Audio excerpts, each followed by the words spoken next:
This, the United Kingdom of Great Britain and Northern Ireland and its territories and possessions around the globe, is a great nation.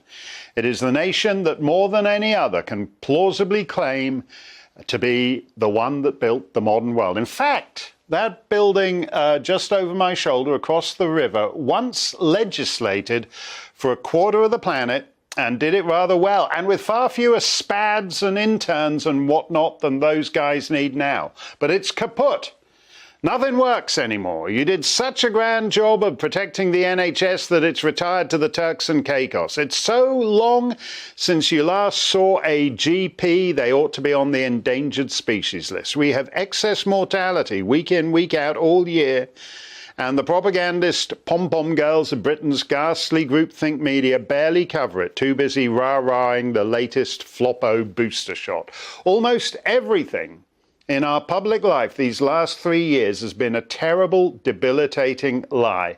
Boris Johnson, being a lazy sod, I know from personal experience 20 years ago. I thought he'd changed, but he's just the same. So Boris, being a lazy sod, sloughed off the COVID to the overnighted panjandrums of public health, Whitty and Vallance and Professor Pantsdown, and stood by as the experts wrecked everything. And through it all, the justification for this ghastly collection of hollow pseudo-conservatives who believe in nothing was that, well, at least they got Brexit done. Except for 1/4 of our home nations, Brexit wasn't done at all, and in fact has been used to facilitate the end goal of Irish Republicans for over a century, a goal that now looks closer than at any time in the history of Anglo-Irish relations.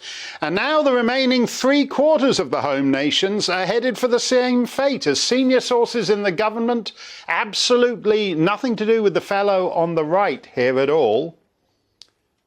No, it's nothing to do with him whatsoever. Don't think he's got anything to do with it. Whatever you do, it's more likely to be that poor, terrified-looking schoolboy on the left. But some senior figures in His Majesty's government, having absolutely nothing to do with that fellow on the right there, are now advocating for a Swiss model for Britain's relationship with the European Union. What does that mean? Well, Switzerland, let's see now, accepts the EU regulatory regime and the EU judicial regime and the EU internal migration open borders regime. So it's just like being a member of the EU, except you don't have to go to any tedious meetings in Brussels.